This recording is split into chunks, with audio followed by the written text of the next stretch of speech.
Hello students, আমি Nitish sir জ্ঞানজ্যোতি coaching সেন্টারের পক্ষ থেকে তোমাদের প্রত্যেককে জানাই আরো একবার স্বাগত। তো স্টুডেন্টস, আজকে আমি তোমাদের সঙ্গে আলোচনা করব এনইপি 4 ইয়ার আন্ডার গ্র্যাজুয়েট প্রোগ্রামের অধীনস্থ যে সমস্ত ছাত্রছাত্রীরা নর্থ বেঙ্গল ইউনিভার্সিটির আন্ডারে বিভিন্ন কলেজগুলোতে পড়াশোনা করছো হিস্ট্রি মেজর নিয়ে, তাদের এবার মেজর কিন্তু দুটো পেপার পড়তে হচ্ছে, একটা মেজর 1 একটা মেজর 2।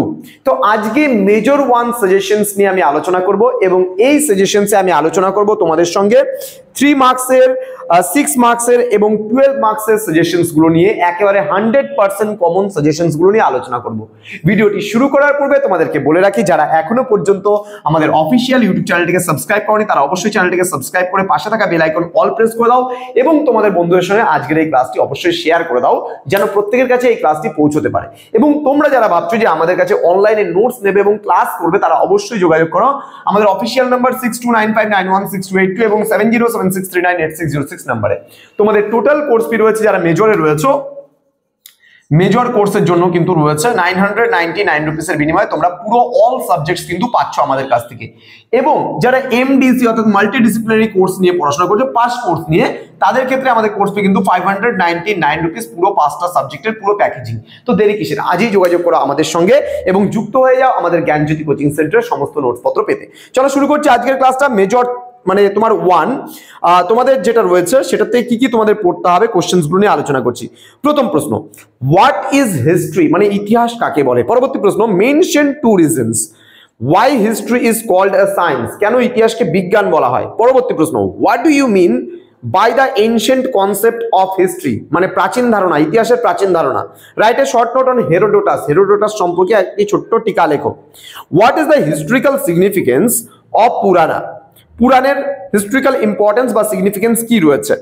নেক্সট রয়েছে, what is the historical significance of Kautilya's Arthashastra, কৌটিল্যের অর্থশাস্ত্রের ঐতিহাসিক গুরুত্ব কি রয়েছে। Next, write a short note on Megasthenes, মানে মেগাস্তিনিস সম্পর্কে একটা ছোট্ট নোট লিখো।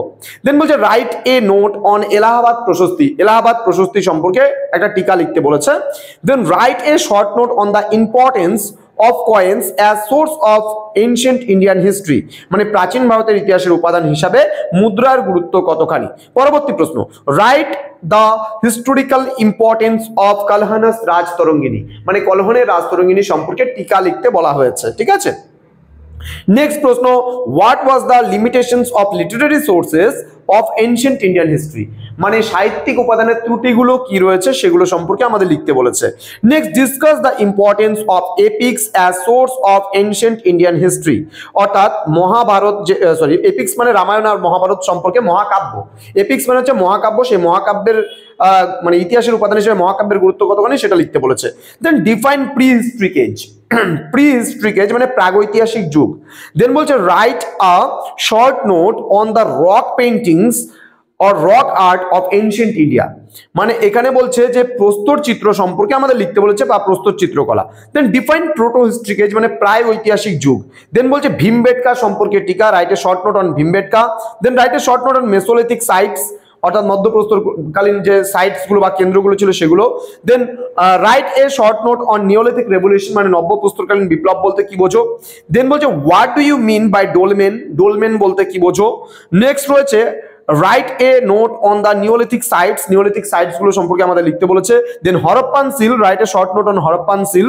নেক্সট বলছে write a note on the drainage system, write a note on the drainage system of the Harappan sites, হচ্ছে হরপ্পা সভ্যতার প্রয় প্রণালী ব্যবস্থা সম্পর্কে লিখতে বলেছে। Then what is proto Shiva, মানে প্রোটো শিব বা আদি শিব বলতে কি বোঝো। And write a short note on unicorn, মানে ইউনিকর্ন সম্পর্কে টিকা, যেটা হরপ্পা সভ্যতায় এক মানে সিংওয়ালা যে ঘোড়া ছিল সেই সম্পর্কে লিখতে বলেছে। এবার আমরা 6 মার্কসের জন্য পড়বো, মাত্র 11টা প্রশ্ন তোমাদের দিয়েছি এখানে।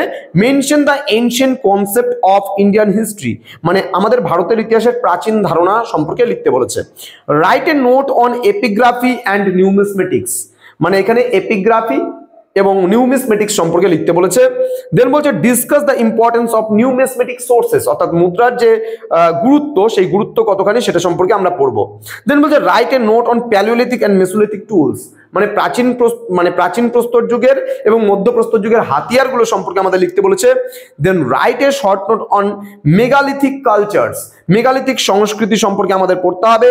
দেন বলছে how far is it correct to call the Neolithic revolution in the light of technical changes. Okay, মানে এখানে নব্য প্রস্তরকালীন বিপ্লব যে আমরা কথাটা বলি, এখানে কোন কোন প্রযুক্তিগত তোমার হচ্ছে চেঞ্জেস বা পরিবর্তনগুলো হয়েছিল সেগুলো সম্পর্কে লিখতে বলেছে।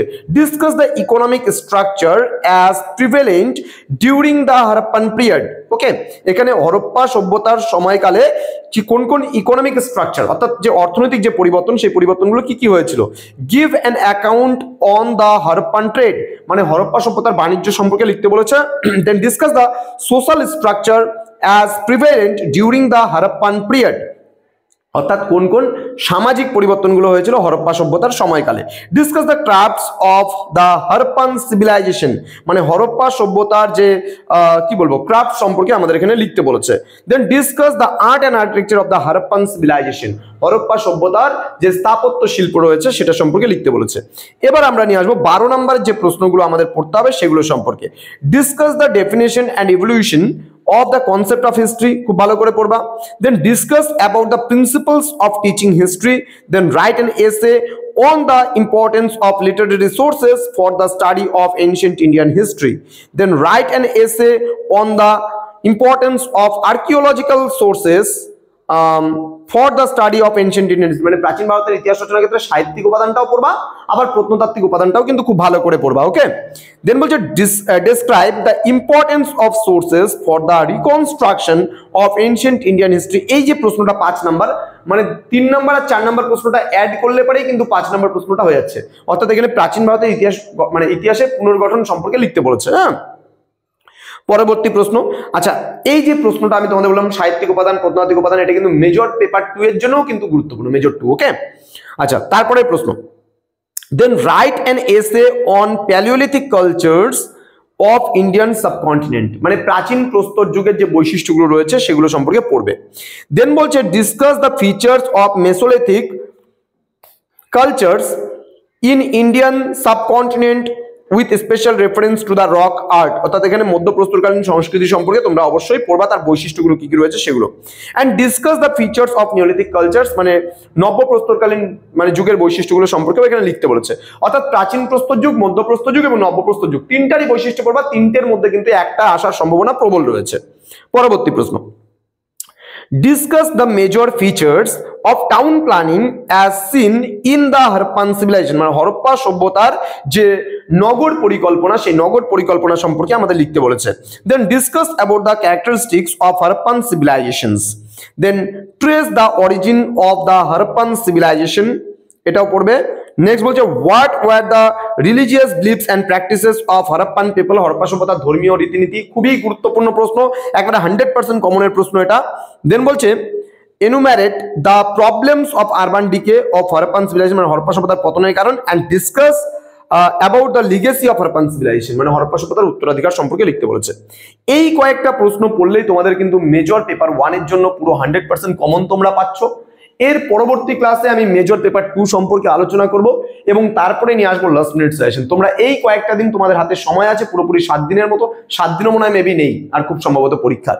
তো এই সময় দাঁড়িয়ে তোমরা এগুলো প্রশ্নগুলো ভালো করে পড়ো। আমি কোনগুলো বেশি গুরুত্বপূর্ণ কোনগুলো কম গুরুত্বপূর্ণ অটোমেটিক্যালি বলে দিলাম, কিন্তু পরীক্ষার আগে আগে অলরেডি লাস্ট মুহূর্তে কোনগুলো তোমরা একটু ভালো করে দেখে যাবে সেগুলো আমি পরে বলবো। আপাতত তোমরা এগুলো ভালো করে পড়ে যাও, যেগুলো আমি বলে দিলাম সেই প্রশ্নগুলো ভালো করে পড়ো এবং এরপরে কিন্তু ধাপে ধাপে আমরা বাকি প্রশ্নগুলো নিয়ে আসবো। তো ইতিমধ্যে প্রচুর স্টুডেন্ট, অর্থাৎ 200 কাছাকাছি স্টুডেন্ট, 200 আমাদের ক্রস করেনি, 200 এর কাছাকাছি স্টুডেন্ট এই বছর ফার্স্ট সেমিস্টারে আমাদের কাছে অ্যাডমিশন নিয়েছে।